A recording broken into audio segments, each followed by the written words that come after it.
Assalamualaikum warahmatullahi wabarakatuh. Perkenalkan, nama saya Marsalia Farabatinia dengan NIM 2018-210-892. Di sini saya akan mempresentasikan proposal metode penelitian yang berjudul Pengaruh Corporate Social Responsibility, Corporate Governance, dan Modal Kerja terhadap kinerja operasional pada perusahaan food and beverage yang terdaftar di Bursa Efek Indonesia pada tahun 2015 sampai 2019. Di sini saya akan menjelaskan pendahuluan. Yang pertama, latar belakang. Nah, tujuan dari adanya pendirian sebuah perusahaan adalah untuk memberikan manfaat ekonomi bagi masyarakat, membuat tata kelola perusahaan untuk menghasilkan nilai ekonomi jangka panjang dan menghasilkan laba perusahaan. Nah, dalam menghasilkan laba perusahaan dapat dilihat menggunakan kinerja operasional suatu perusahaan dengan menggunakan analisis ROA dan ROE. Nah, ROA di sini digunakan untuk mengukur kemampuan manajemen suatu perusahaan dalam menghasilkan laba dengan memanfaatkan aktiva yang tersedia. Semakin tinggi tingkat ROA, maka semakin baik keadaan suatu perusahaan.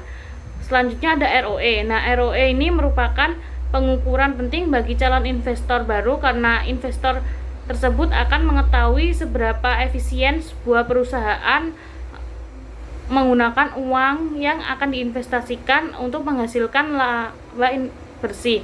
Semakin tinggi ROE suatu perusahaan, semakin tertariklah calon investor dalam menanamkan modalnya. Sedangkan Corporate Social Responsibility atau disingkat dengan CSR. Nah, perusahaan-perusahaan itu akan melakukan tanggung jawab sosial dengan mengungkapkan aktivitas yang akan dilakukan oleh perusahaan yang berkaitan dengan aktivitas sosial, pengungkapan informasi yang berkaitan dengan ruang lingkup perusahaan.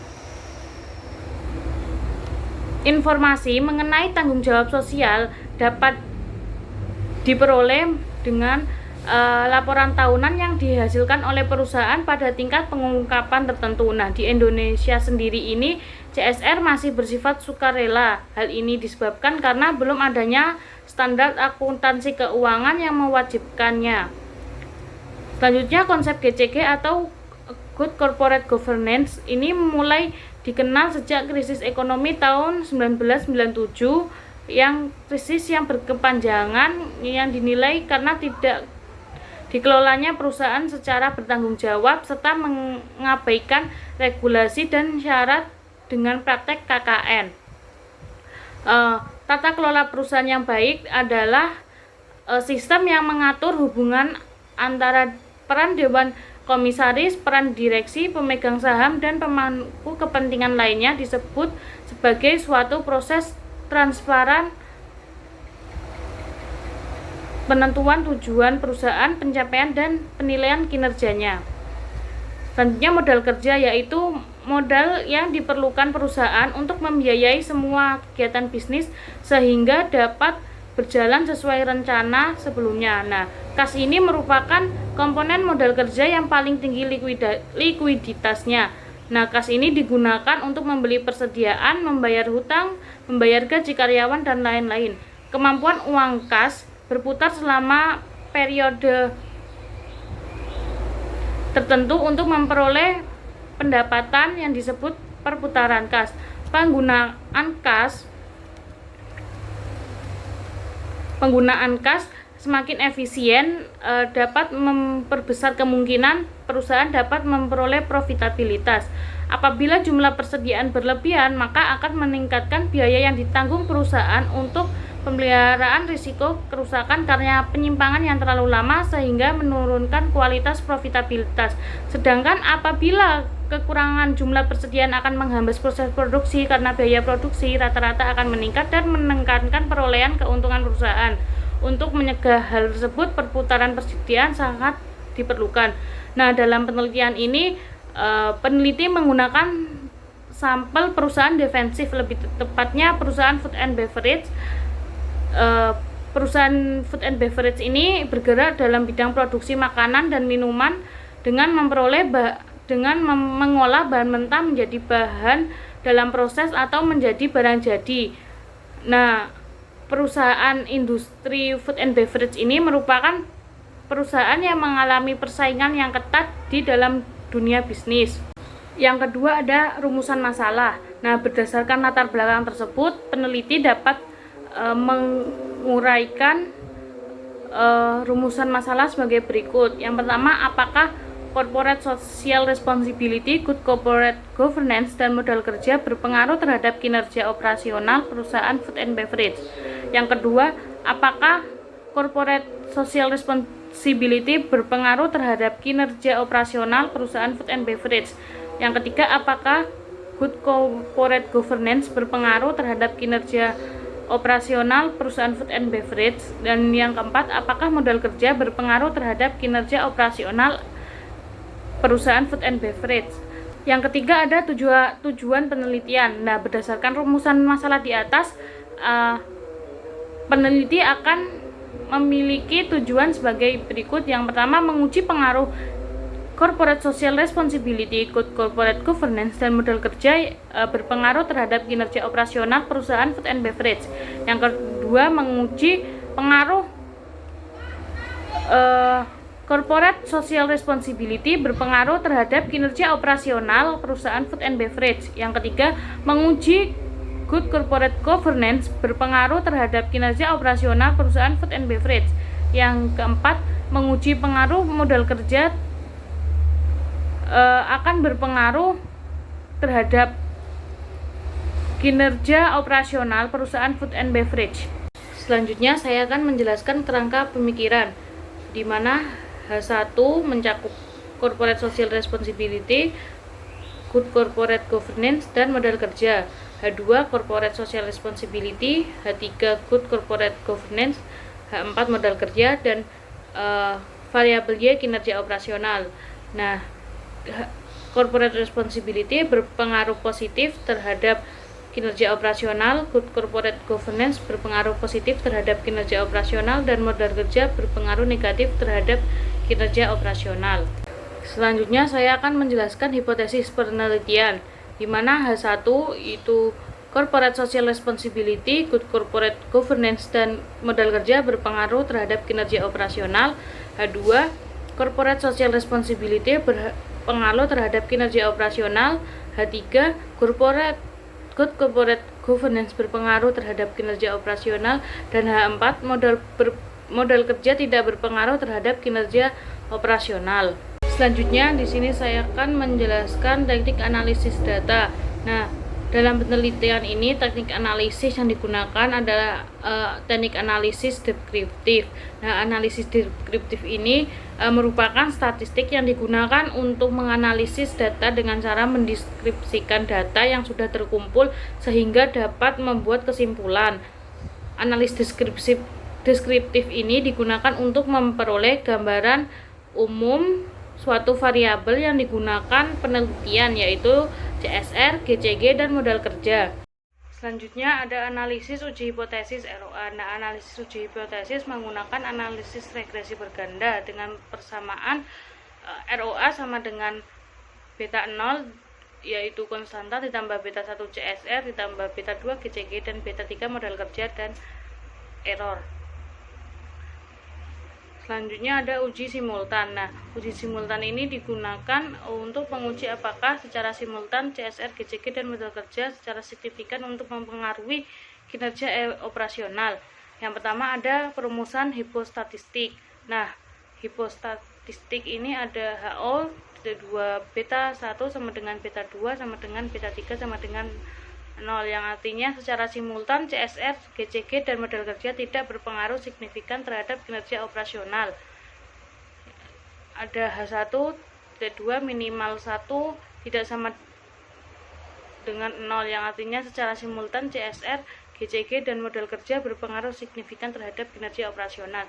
Yang kedua, menentukan tingkat signifikansi alfa sebesar 0,05. Yang ketiga, menentukan daerah penerimaan dan penolakan H0.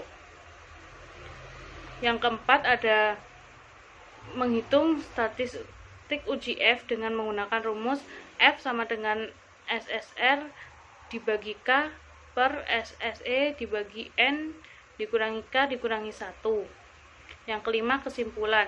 Jika F hitung lebih dari F tabel atau signifikansi kurang dari 0,5 maka H0 ditolak, H1 diterima. Yang keenam, ada koefisien determinasi digunakan untuk mengukur seberapa besar kemampuan model dan variasi ROA yang dapat diartikan besar kontribusi CSR, GCG, dan modal kerja secara signifikan simultan mempengaruhi ROA. Nilai R2 antara 0 dan 1, 0 kurang dari R kuadrat kurang dari 1. Semakin besar nilai R kuadrat, semakin besar kemampuan CSR, GCG, dan modal kerja dalam menjelaskan ROA.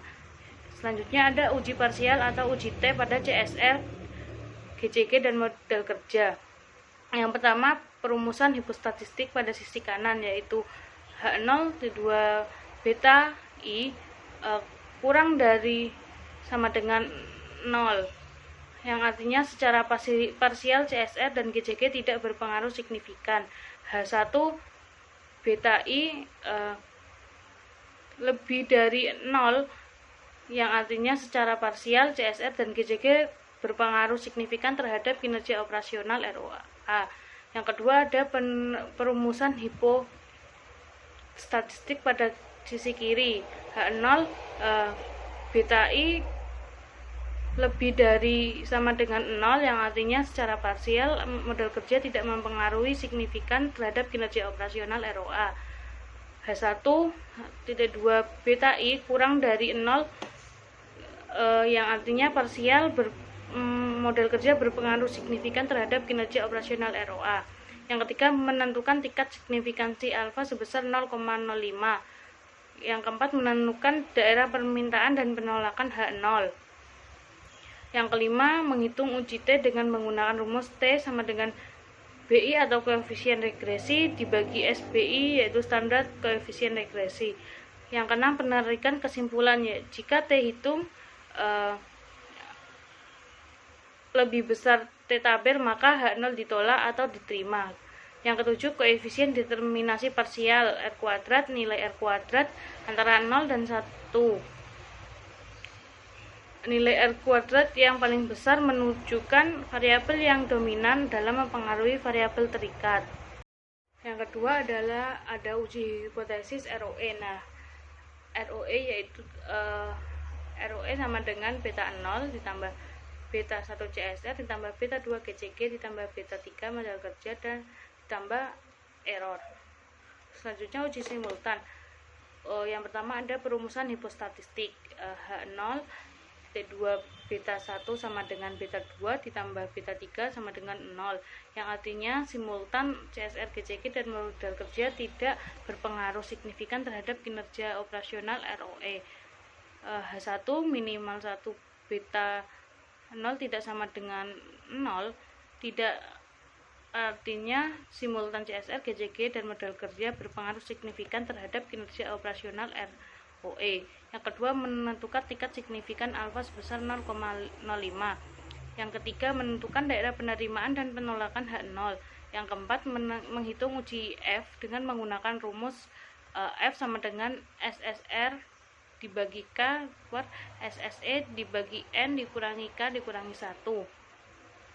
Yang kelima, kesimpulan. Jika F hitung lebih besar F tabel atau signifikansi kurang dari 0,05, maka H0 ditolak, H1 diterima. Yang ketujuh, koefisien determinasi. Nilai R kuadrat, semakin besar nilai R kuadrat, semakin besar kemampuan CSR dan GCG dalam menjelaskan ROE. Selanjutnya aja uji parsial atau uji T. Yang pertama, perumusan hipostatistik pada sisi kanan. Yang kedua, perumusan hipostatistik pada sisi kiri. Yang ketiga, menentukan tingkat signifikansi alfa sebesar 0,05, menentukan daerah penerimaan dan penolakan H0. Yang kelima, menghitung uji statistik T dengan menggunakan rumus T sama dengan BI dibagi SBI. Yang keenam, penarikan kesimpulan, dan yang ketujuh, koefisien determinasi. Baik, sekian dari presentasi saya. Wassalamualaikum warahmatullahi wabarakatuh.